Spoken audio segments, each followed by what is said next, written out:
Hello guys, welcome to our channel Rebirth of Real Soulmate and Affection Part 5. Chapter 21 Untitled Chapter। कुछ देर के बाद तीनों ready होकर dining table पर नाश्ता कर रहे थे। आराध्या आज कुछ ज्यादा ही खुश था क्योंकि आज पहली बार उसकी मम्मा ने उसे रेडी किया था और वह राघव अम्मा और रामू काका की ओर देखकर बोल रहा था कि दे दो, मैं आज सबसे अच्छा लग रहा हूं ना, मम्मा ने रेडी किया है ना इसलिए।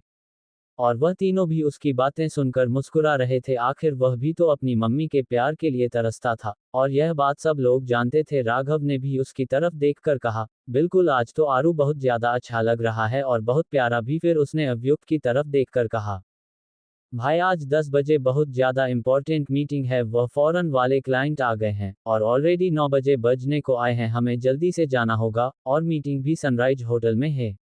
तुम चिंता मत करो, हम डायरेक्टली यहाँ से सनराइज होटल में ही जाएंगे।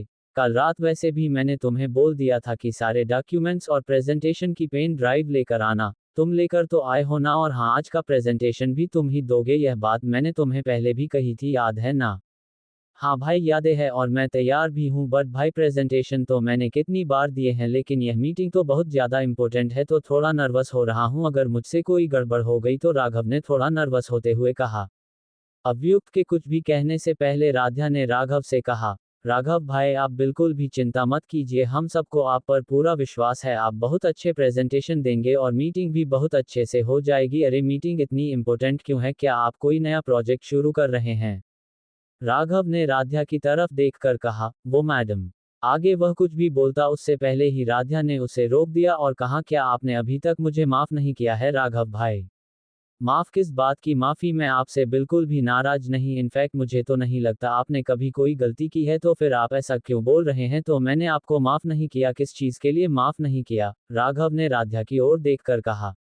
राध्या ने कहा, तो फिर आप मुझे मैडम क्यों कह रहे हैं? मैं भी तो आपको राघव भाई कह रही हूँ, अब से आप बिल्कुल भी मुझे मैडम नहीं कहेंगे, समझे? मुझे लगा कि मैंने उस दिन आपको भाभी बोलने से मना किया था, इसलिए आपको बुरा लगा होगा। नहीं भाभी, उसे वक्त भक्ति ऐसा था और मैं भी समझ सकता था, मैं भी आपको मैडम इसलिए कहा क्योंकि आपने दोबारा से मुझे फिर कभी बात ही नहीं की थी, मुझे लगा कि मेरी दोबारा से भाभी बोलने से आपको बुरा लगेगा, इसलिए मैं आपको मैडम ही कहता था, लेकिन अब से मैं बिल्कुल भी वह नहीं कहूंगा, मैं आपको भाभी कहूंगा। राघव ने खुश होकर कहा। ये हुई ना बात, ठीक है राघव भाई, अब बताइए यह मीटिंग किस चीज की है और इतनी इम्पोर्टेंट क्यों है? राध्या ने सवाल किया। एक्चुअली भाभी आप तो जानती है कि हमारा बिजनेस पूरा एशिया में फैला हुआ है, पर हम आप अपने बिजनेस को यूरोप तक लेकर जाना चाहते हैं और यूरोप की कई कंट्रीज में इसकी ब्रांच खोलना चाहते हैं, यह मीटिंग भी उसी चीज के रिलेटेड है जिससे हम हमारा बिजनेस एक्सपेंड कर पाएंगे। राघव ने राध्या तरफ देखकर कहा। अच्छा आप बिल्कुल भी चिंता मत करो, मीटिंग बहुत अच्छी होगी और पॉजिटिव रिजल्ट ही आएगी हमारी, और best of luck for your meeting आप दोनों को, राध्या ने अव्युक्त और राघव की तरफ देखकर कहा। अब हमें चलना चाहिए राघव, अव्युक्त ने बोला, फिर आरू की तरफ देखकर कहा, चलो आरू मैं आपको नर्सरी तक छोड़ देता हूँ, फिर ड्राइवर अंकल आपको लेने आ जाएंगे।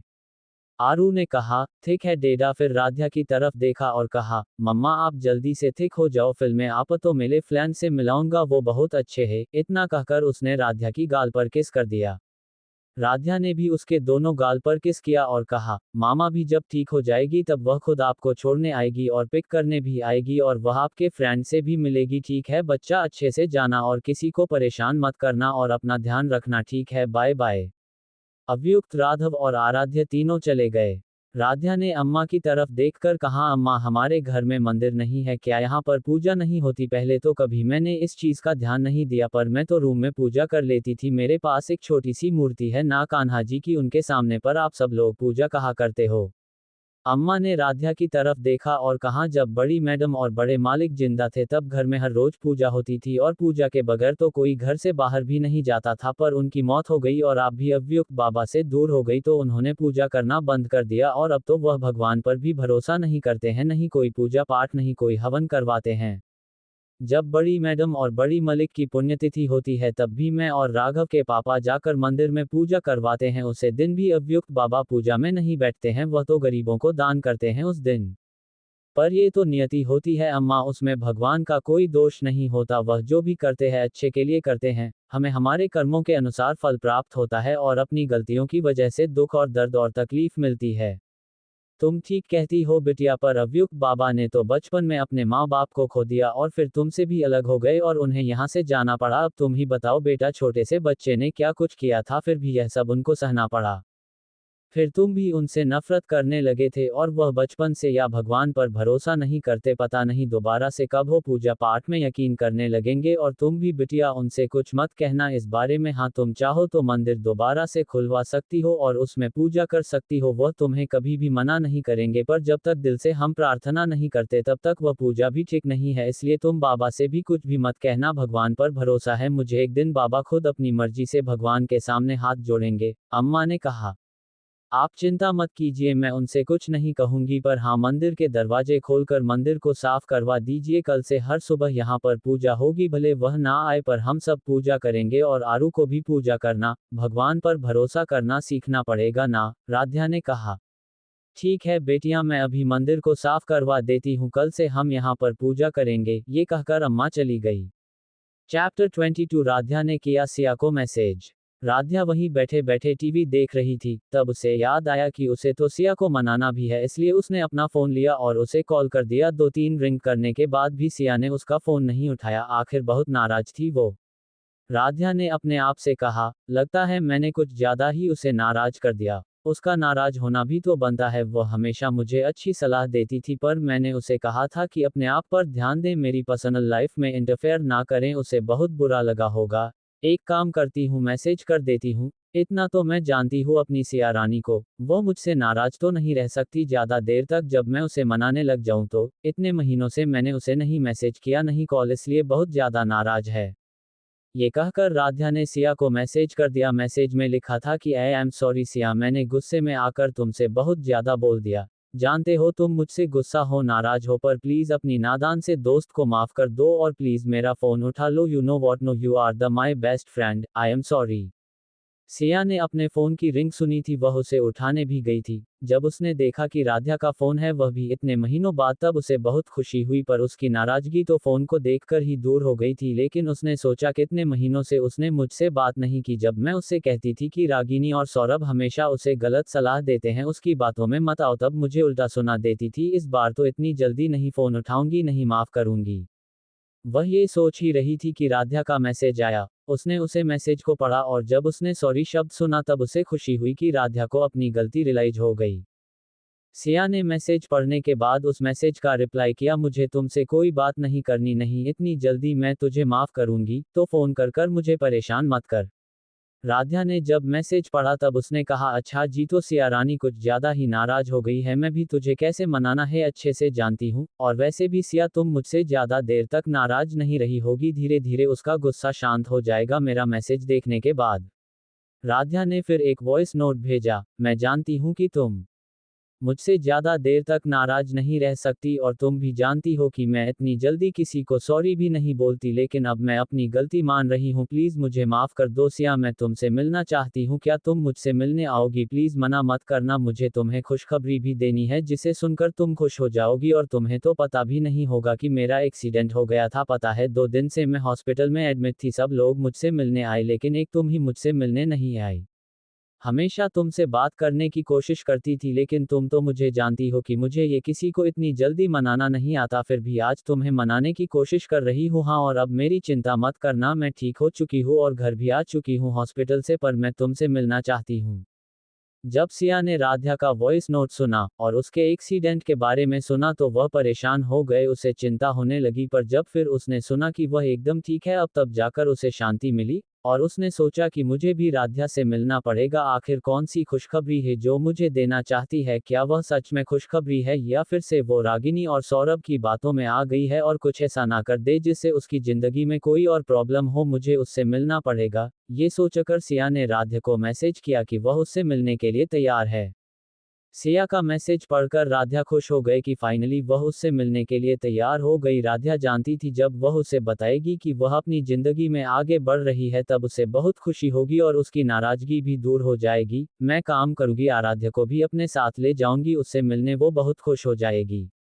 ये सोचकर राध्या ने सिया को मैसेज कर जगह और मिलने का समय बता दिया। उसे 3 दिन के बाद उससे मिलने जाने का सोचा था, तब तक वह पूरी तरह से ठीक भी हो जाएगी। सिया ने भी मैसेज का रिप्लाई कर दिया था कि उस समय वह मिलने आ जाएगी।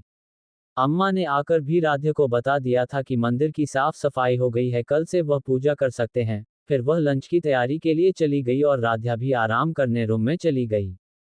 Sunshine hotel. इस होटल में अव्युक्त और राघव की मीटिंग थी जो अभी कुछ देर पहले ही खत्म हुई थी। अब वह लोग कंपनी जाने के लिए निकल रहे थे और वह दोनों बहुत खुश भी थे क्योंकि फॉरेन क्लाइंट्स इस प्रोजेक्ट को लॉन्च करने के लिए मान गए थे और वह लोग यूरोप में भी अपनी ब्रांचेस खोल सकते थे। वह दोनों बाहर निकल ही रहे थे कि राघव ने अव्युक्त की तरफ देखकर कहा, बॉस वह तो शायद आपके दोस्त रिधान मल्होत्रा है।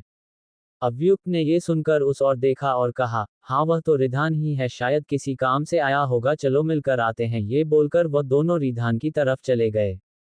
अव्युक्त ने कहा, कैसे हो रिधान, बहुत दिनों के बाद मिले, क्या तुम्हारे भी कोई मीटिंग थी किसी के साथ?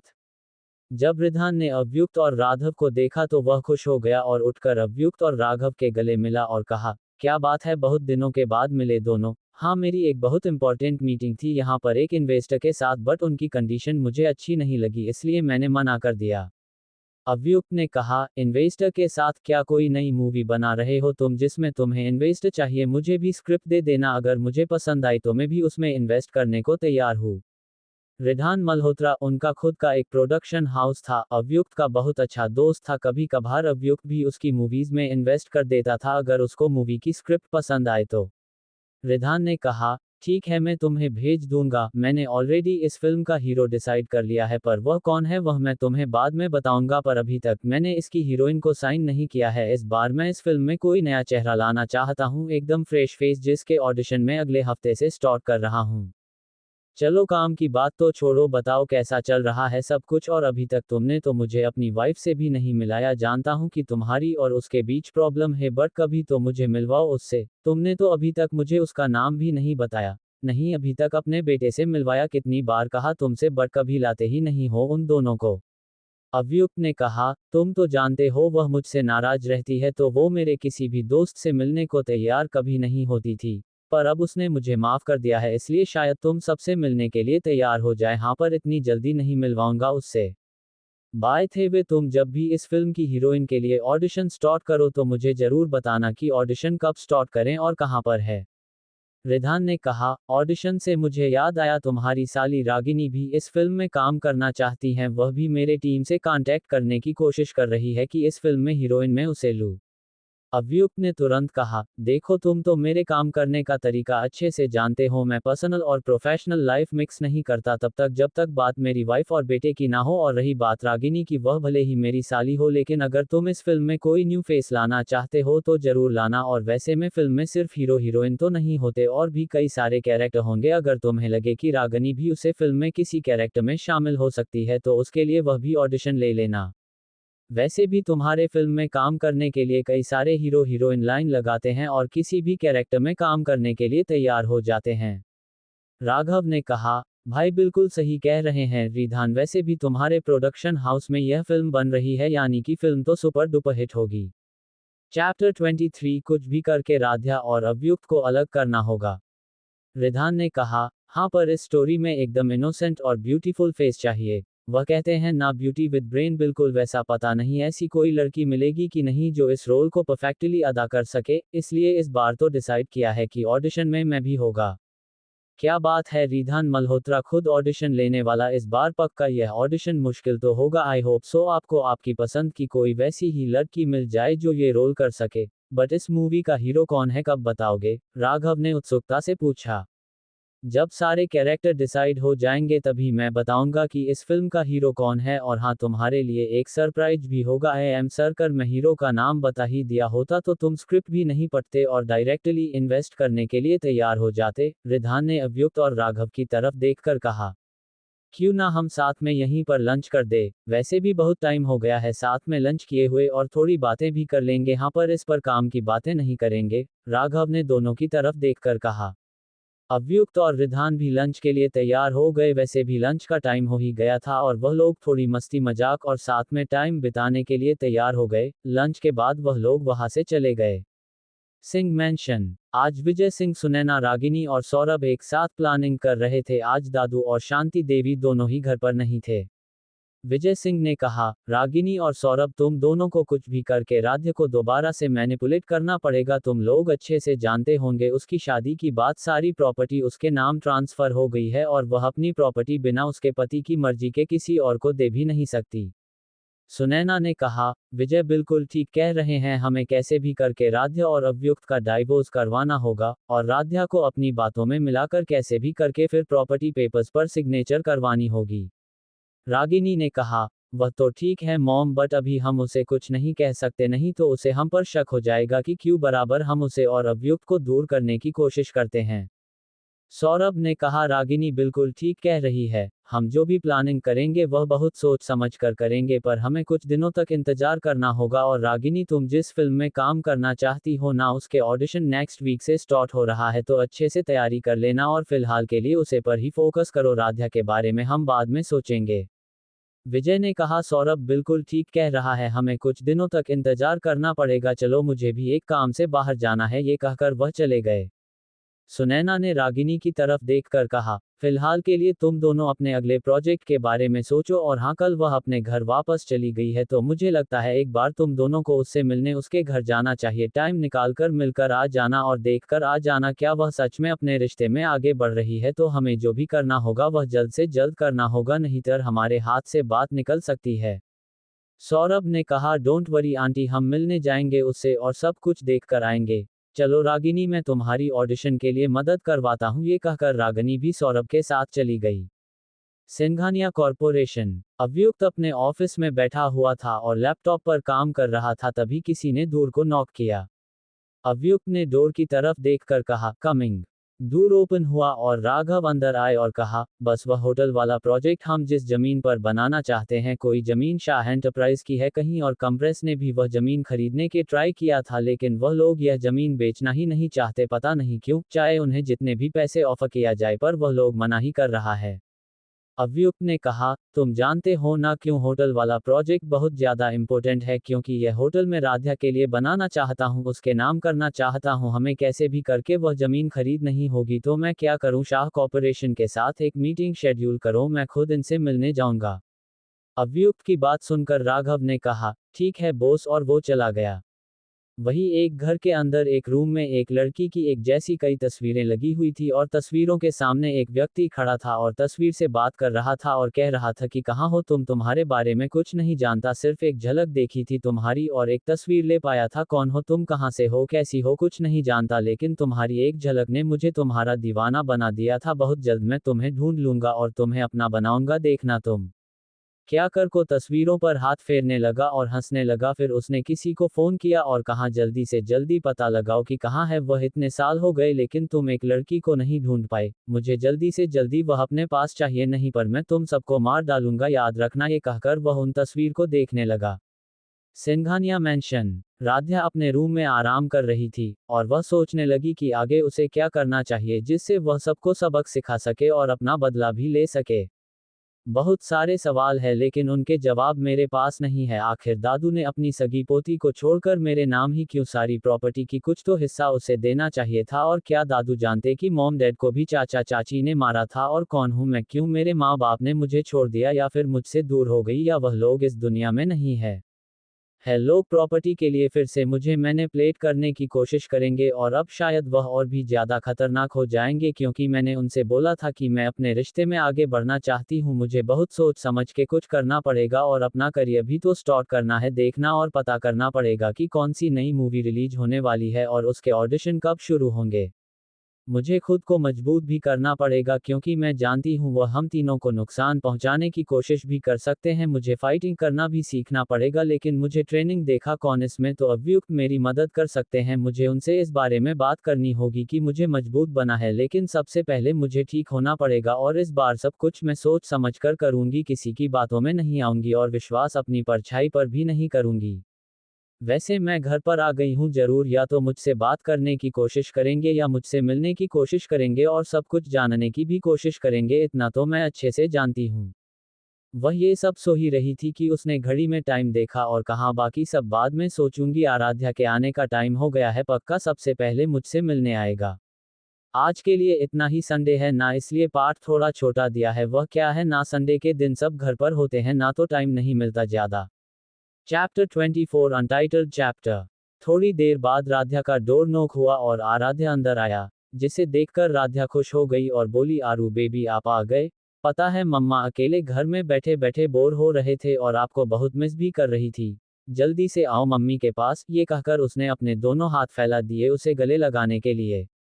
आराध्या भी जल्दी से राध्या के पास आया और उसे गले लगा लिया और बोला, आलू ने भी आप तो बहुत मिस किया और पता है आलू बहुत साली मस्ती भी की, आलू को बहुत मजा आया। राध्या ने उसकी बात सुनकर कहा, अच्छा जी, तुम मेरे बेटे को बहुत मजा आता है वहां पर मस्ती करने में। मस्ती करना अच्छी बात होती है बेटा, लेकिन कभी किसी को ज्यादा परेशान मत करना और अपने टीचर की हर एक बात सुनना, और अगर कोई परेशान करे तो मम्मी को बताना, ठीक है। हमेशा अच्छे बच्चे बनकर रहना चाहिए, तभी तो मम्मी और डैडा को आप पर प्राउड होगा। आलू ने कहा, आलू किसी को परेशान नहीं करता, वो टीचर की सारी बातें मानता है और सबकी हेल्प ही करता है। मैं हमेशा गुड बाय बंद कर रहूंगा मम्मा। राध्या ने उसकी बात सुनकर कहा, मुझे पता है मेरा बेटा हमेशा अच्छा बच्चा बनकर रहेगा। ये कहकर उसने आराध्या के गाल चूम लिया और उसके साथ बातें करने लगी। दोनों एक साथ मस्ती करने लगे और बहुत सारी बातें करने लगे। Shah multinational company. Shah enterprise India की दूसरे नंबर की सबसे बड़ी कंपनी थी। इस कंपनी की कई सारी ब्रांचेज इंडिया में थी और कुछ विदेश में भी थी। इस कंपनी के चेयरमैन नारायण शाह थे और इस कंपनी का सीईओ पृथ्वी शाह है, जो नारायण शाह का इकलौता बेटा है। ये लोग बहुत अच्छे और ईमानदार लोग हैं, हमेशा सबकी मदद करते हैं। ये लोग कई सारे अनाथ आश्रम भी चलाते हैं, बहुत सारी स्कूल और कॉलेज में फंडिंग भी करते हैं, पर अपनी फैमिली के लिए किसी से भी लड़ जाते हैं। सीईओ का कैबिन। पृथ्वी अपनी चेयर पर बैठकर अपना काम ही कर रहा था कि पृथ्वी शाह का असिस्टेंट अंदर आया और कहा, सर अभियुक्त सिंघानिया आपके साथ मीटिंग करना चाहते हैं। पृथ्वी ने उनकी बात सुनकर कहा, क्या अभियुक्त सिंघानिया हमारे साथ मीटिंग करना चाहते हैं, पर अभी तो कोई नया प्रोजेक्ट लॉन्च नहीं हुआ और उनका असिस्टेंट राघव ही हमेशा सारी मीटिंग अटेंड करता है ना। यस सर, बट इस बार खुद मिस्टर सिंघानिया यह मीटिंग करना चाहते हैं। शायद कोई इम्पोर्टेंट बात होगी, नहीं तो वो बहुत कम ही ऐसी कोई मीटिंग सडनली अरेंज करवाते हैं। तो मैं क्या उनको हाँ कह दूं? उनके असिस्टेंट ने कहा। हाँ बिल्कुल, उनको मीटिंग के लिए हाँ कह दो। और क्या पापा कंपनी आए हैं? मुझे उनसे कुछ जरूरी बात करनी है। अगर आए हैं तो मैं उनके कैबिन जाकर उनसे मिलकर आता हूँ, पृथ्वी ने कहा। नहीं सर, बड़े सर आज नहीं आए, वो किसी अनाथ आश्रम में जाने वाले थे कुछ काम से, असिस्टेंट ने बताया। औक तुम जाओ और पापा आए तो मुझे इन्फॉर्म करना, पृथ्वी ने कहा। औक सर कहकर उसका असिस्टेंट चला गया और पृथ्वी भी अपना काम करने लगा।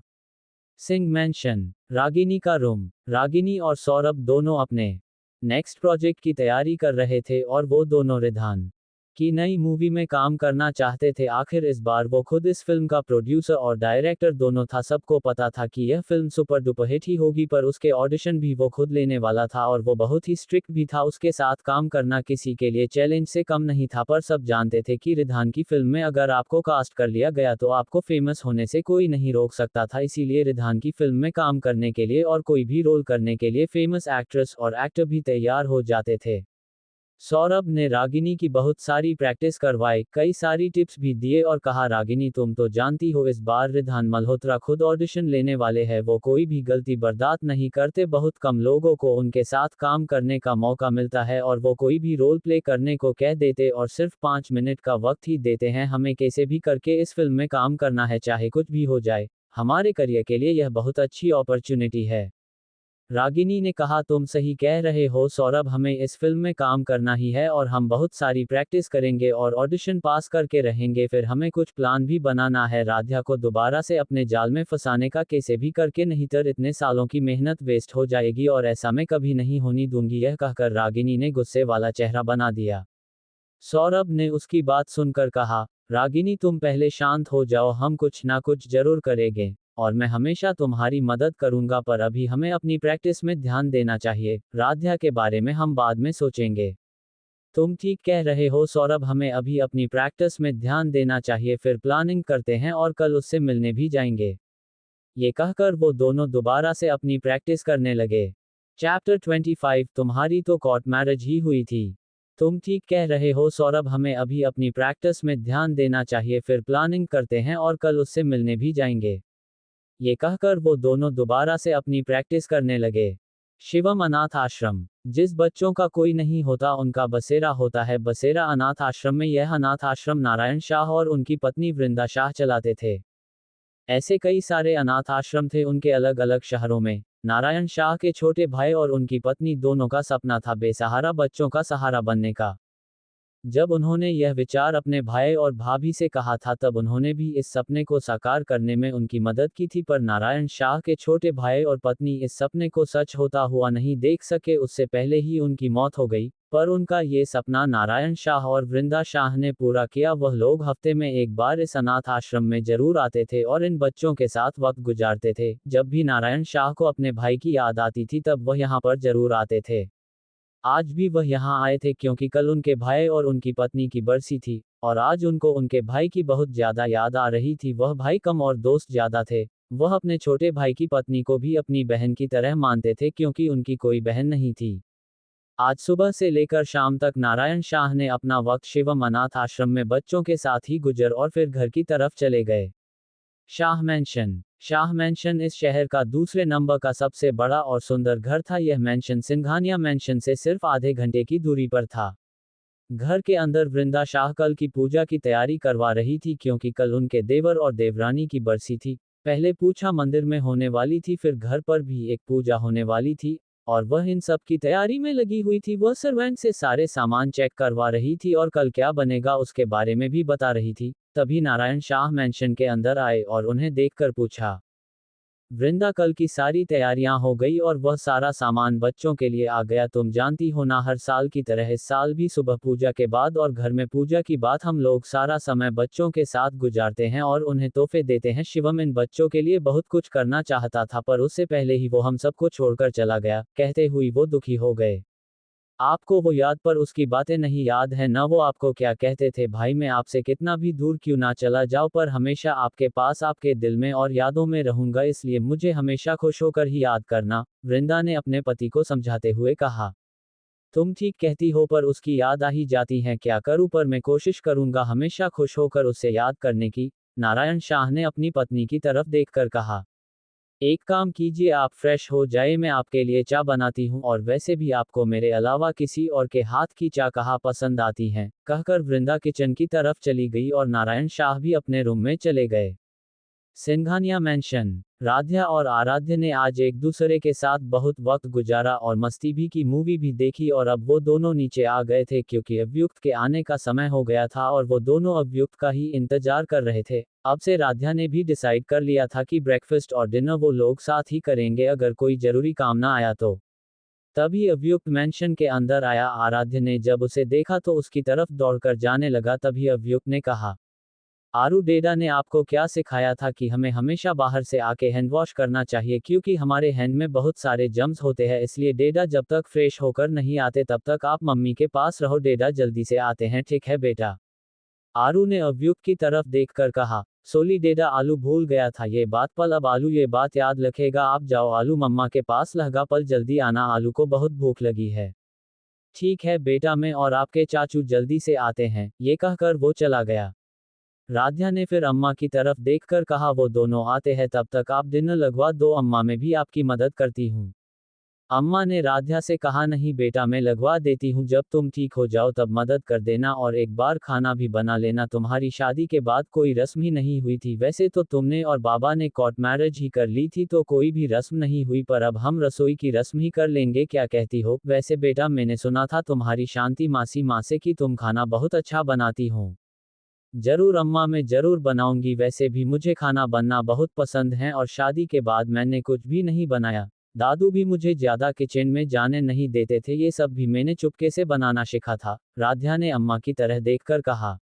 स्माइल।